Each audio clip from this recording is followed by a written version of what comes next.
Fala galera do Vascão, bora reagir a mais um vídeo aqui do SBT Esporte Rio, porque o Vasco está classificado para os playoffs da Sul-Americana. Tomara que venha uma baba, né? O Vasco precisa pegar uma baba aí para se classificar às oitavas. Temos fora favorito, Cruzeiro para mim era um dos favoritos. E o Corinthians também está fora, né? Abriu-se aí oportunidades para o Vascão, que em São Januário é muito forte, enfrentando times estrangeiros. Eu acho que aqui em São Januário o Vasco vai conseguir se classificar. Tá? O Vasco venceu o Melgar com facilidade. Quando eu comecei a ser informada, 2-0, 3-0. Aí. Nem parecia o Vasco, cara. Qual foi o seu placar ontem mesmo? Da sinceridade 5, 3-1 e da amizade 3-1 e da sinceridade 5-1. Chegou uma hora que eu falei, eu acho que a Fernandinha vai acertar o placar. Poderia ter sido 5-0. 5-0 não, porque o Léo Jardim pegou duas absurdas. 5-2, vamos botar assim. Tá vendo? Poderia Muito ter bem. sido. Aqui, ó. Vou guardar essa aqui, minha camisa da sorte 2025. Alex, por favor. Isso aqui o homem usou contra Estudiantes. Agora é minha, na Libertadores. Vai até viajar comigo pro No Mundial. próximo jogo tem que ter alguém expulso também, né? Não, começando tá a bom, ajudar eu tô vocês. evitando. Tá legal, né? Tô legal, Benê. Tô legal. Pedrosa, vamos ver a história desse jogo. Eu ia perguntar, DJ Careca. O Vasco não perdeu ainda em São Januário esse ano. E o que não é nenhuma surpresa. Vamos fazer o seguinte, o Flávio Vinick vai contar pra gente a história desse jogo. E na volta, o Careca tá feliz. Rodou. Fernando Diniz teve um pequeno imprevisto antes do jogo. Precisou ir ao vestiário, tirar a camisa preta para não confundir com a dos jogadores.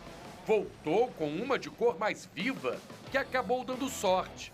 Logo aos 2 minutos, Rayan tabelou com Coutinho e bateu com categoria para marcar o primeiro. Um gol que fortalece ainda mais a relação do jovem com o técnico.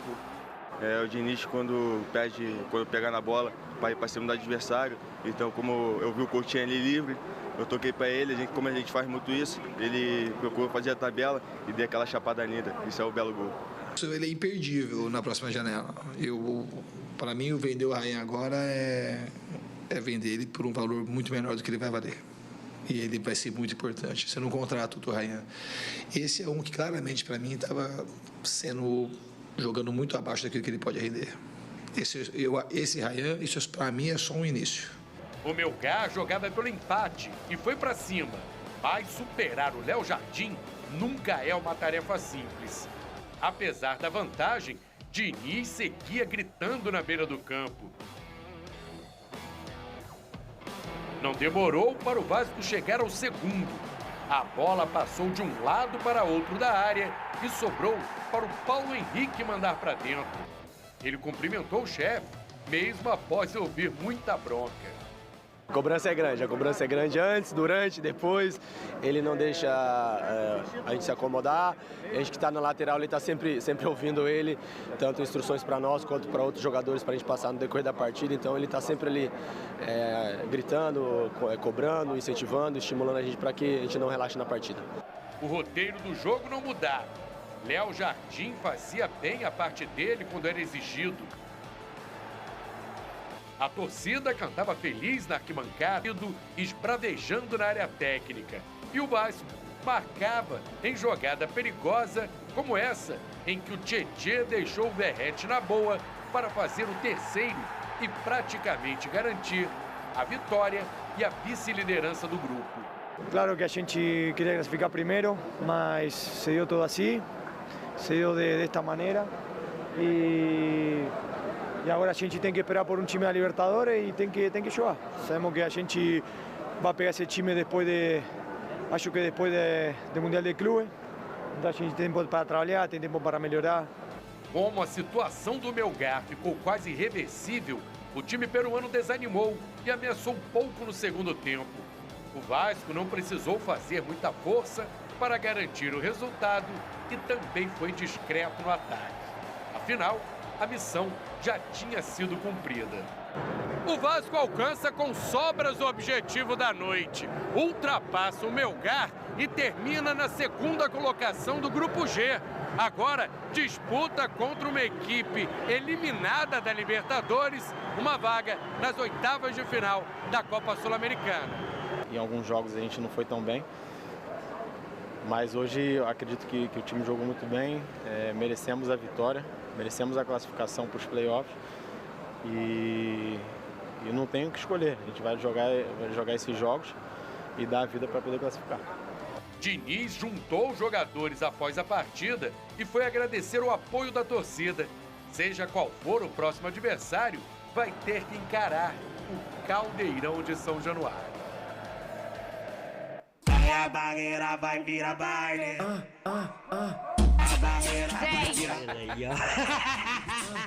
Ele tava, e isso é verdade, ontem não veio.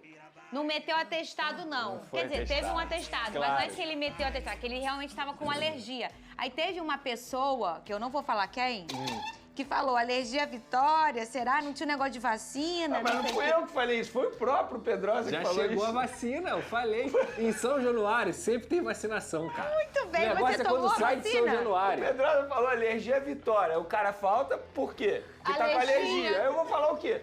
Quer alergia a camarão? Quando sai de São Januário é complicado.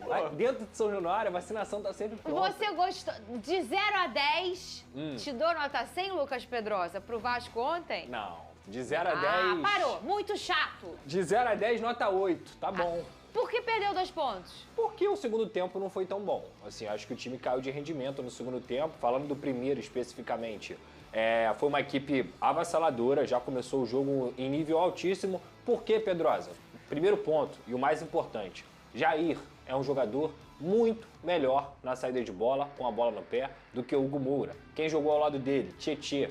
Dupla que já se conhece desde o Atlético Mineiro, foi campeão no Atlético Mineiro, inclusive. Então, são jogadores que, com o estilo de jogo do Fernando Diniz, eles vão sempre ser potencializados. E eles potencializam o time também. O primeiro gol do Vasco sai de uma saída de bola do Jair, porque ele tenta fazer o diferente. Ele carrega, ele acha o companheiro, e aí vem o Coutinho e o Ryan. O Ryan, inclusive, para mim, é o melhor jogador da era Diniz, dessa nova fase do Diniz no Vasco da Gama. Ryan consegue fazer a chapada com a assistência do Coutinho, 1-0. Depois, mais uma vez, saída de bola qualificada, vem a jogada com o Jair aparecendo na entrada da área, serve o Felipe Coutinho, Coutinho serve o Piton, Paulo Henrique pisando na área. O que significa isso? Até o Paulo Henrique falou, 2 laterais que conseguem avançar, que conseguem pisar na área, isso é muito importante no futebol atual. Terceiro gol, Tietê e Coutinho. Tietê consegue servir o Verratti, Verratti faz o facão e bate de canhota. Chega ao seu 18º gol na temporada, inclusive sendo o artilheiro do futebol brasileiro, 51 gols com a camisa do Vasco. Tem gente que não gosta, tem gente que fala que ele é ruim com a bola no pé, que ele é ruim de bola. Imagina se fosse bom, né? Se fosse bom, não prestava. Pro torcedor vascaíno, tem uma galera que não gosta do Verratti. Mentira. Tem? Tu não sabe disso, não? Não. Chama de caneludo, fala que não sabe jogar. Não acredito. Eu juro. Vini Casagrande. Tem gente que não gosta. Caneludo ou não, o cara só precisa de um toque pra botar a bola na rede. 18 gols no ano. Enfim, 3-0 e aí sabia. um 3-0 bem avassalador assim no primeiro tempo. No segundo tempo, o Melgar até joga melhor nos primeiros 30 minutos que o Vasco. Só que vem as trocas, e aí tem que destacar aqui uma troca que eu achei muito interessante, que foi a do Garré no lugar do Felipe Coutinho. O Garré entra e ele nos primeiros minutos está tentando ganhar confiança. Só que depois que ele ganha confiança, ele dá 2 assistências para gol, uma para o Watson e a outra, se eu não me engano, foi para o próprio Verratti, gerando essas chances de gol, até pelo que eu falei aqui, de que poderia ser 5-0, 5-2, digamos assim. O Garré entrou muito bem. É um jogador que para mim vai ganhar minutos com o Fernando Diniz e não poderia deixar de destacar, porque a gente esquece, quando ganha, o goleiro também é importante. Verdade. O Léo Jardim no primeiro tempo ele faz 2 defesas absurdas, que poderiam minar a vitória do Vasco. Então, assim, o Léo Jardim, pra mim, é impressionante. Não é momento, gente. As pessoas falam assim, porque o momento do Léo Jardim. O momento do Léo Jardim tem 2 anos. O Léo Jardim é um goleiro convocável, é um goleiro que deveria ser lembrado para a seleção brasileira. Eu não tenho dúvida disso. Para convocar o Hugo Souza, eu convocaria o Léo Jardim. Não. Para convocar o Bento tem que ser o Léo Jardim. Eu convocaria o Léo Jardim. É isso. Ô, Lucas Pedrosa, o Ryan tá dando um show. Impressionante. O que será que o Diniz falou, fez? Porque não é possível. O meu John Textor já tinha falado, Verdade. esse menino é bom, quero comprar ele. Sim. Será que o Vasco vai vender agora ele? Eu acho que ele é o principal ativo hoje do Vasco, né? É o principal ativo. Inclusive, a ideia antes do Fernando Diniz chegar era vender o Ryan no meio do ano justamente por conta dessa Mas necessidade. sabe o que a gente tá? Ah. No meio do ano, Pedrosa. Só que o Diniz falou que não quer que ele saia. Ele falou o seguinte, ó, pra mim o Ryan é um jogador indispensável. Se o Ryan for vendido agora, ele vai ser vendido por um valor muito menor do que realmente ele vale. E aí tem até uma informação de bastidor que eu posso trazer aqui pra vocês. O Ryan já tá jogando bem desde o jogo contra o Fortaleza, jogou bem contra o Operário, jogou bem contra o Fluminense, jogou muito ontem contra o Melgar. Teve um treino que o Fernando Diniz tava orientando ele e ele tava pegando na bola e tocando pra trás. O Fernando Diniz parou o treino. E daquele jeito dele falou assim, Ryan, vai tomar caju. Ou você comigo vai ser nota 10 ou você vai ser nota 0. Ou você vai ser muito bom ou você não vai ser bom. Então assim, a próxima vez que você tocar pra trás, eu vou parar o treino de novo e eu vou te tirar. Eu quero que você parta pra cima. Eu quero que você tenha a característica de confiança. Porque você é bom, por que tu não vai partir pra cima? Se jogador burocrático, eu não quero. Eu quero que você parta pra cima. E aí, cara, tudo isso está sendo visto em campo. É a forma como o Ryan está conseguindo mudar o jogo dele, porque talento, qualidade, ele sempre teve. Jogador que sempre frequentou seleção de base, mas não tinha o potencial ainda desabrochado. 18 anos e é impressionante como ele tem crescido com o Fernando Diniz. Pela direita, pelo meio, pela esquerda, fazendo gol, dando assistência, chamando a responsabilidade. Que jogador tem sido o Ryan? Top 3 ontem de jogadores, Pedrosa, do Vasco? Top 3, Ryan em primeiro. Vou botar aí... vou botar o Léo Jardim em segundo e o Jair em terceiro, mas com menção honrosa ao Felipe Coutinho, que fez uma boa partida ontem, e ao Tietchan também acho que jogou bem. Bom, você fez a sua prova da autoescola, fez a baliza ótima, ajeitou o espelho, deu tudo certo, Tudo você passou. certo. Eu fiz minha prova ontem. Deu um probleminha, que negócio de olhar, ela não olhou que ia vir um carro, não tem um negócio assim? Eu fui reprovado por causa disso. Então, aí negócio de espelho, não ajeitou o espelho. Eu tive esses probleminhas. Ligou a seta errada. Mas passei. Entendeu? Entendi. Passei. Hoje é você, Vini. Mas eu repito. Hoje é a sua prova da autoescola. Se esse passageiro não passar nessa prova, porque realmente não tem que dirigir nunca mesmo. Não fale assim, Tem Vene carro Casa. hoje em dia, Vene, que estaciona até sozinho. É só você falar. É esse caso da noite de hoje. exato. Essa prova é hoje, gente. Olha, é o Flamengo encara o Deportivo Tátira hoje no Maracanã. É isso aí, galera do Vascão. Bora aqui para calendário. Que não para, né, galera? Vamos ver quem o Vasco vai enfrentar no Campeonato Brasileiro. Nesse final de semana, o Vasco tem 10 pontos. O primeiro time na zona de rebaixamento tem 9, é o Vitória. O Santos tem 8.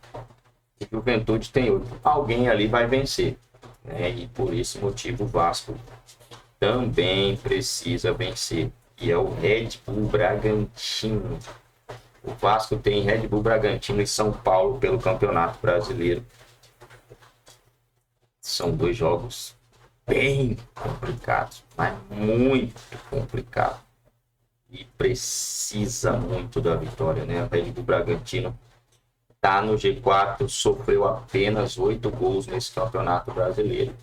Até o momento, luta pelo título, né? A diferença do Bragantino para o Palmeiras é de 12 pontos, é de 2 pontos, né? O Cruzeiro também tem 20 pontos, Flamengo 21 e o Palmeiras com 22 pontos. O Vasco tem uma defesa mais vazada do que fez gols, né? O Vasco sofreu 13 gols e fez apenas 11 gols nesse Campeonato Brasileiro.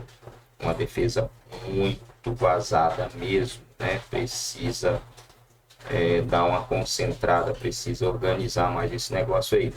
E eu não acho que isso é só um problema de 2 zagueiros e volante, né? Não é um problema só disso. Hoje o futebol todo mundo marca, todo mundo ataca, e aí o sistema defensivo precisa estar muito bem postado. O sistema defensivo, que é o time completo, é mais conhecido como tirando apenas o Verratti. Às vezes até os atacantes voltam para ajudar na defesa. Mas vamos ver como o Vasco vai se comportar nesses 2 jogos. Se somar 4 pontos aí já está mais do que maravilhoso, né? Vai a 14, continua praticamente na mesma posição, mas eu acho que abre pontos ali da galera que está na zona de rebaixamento.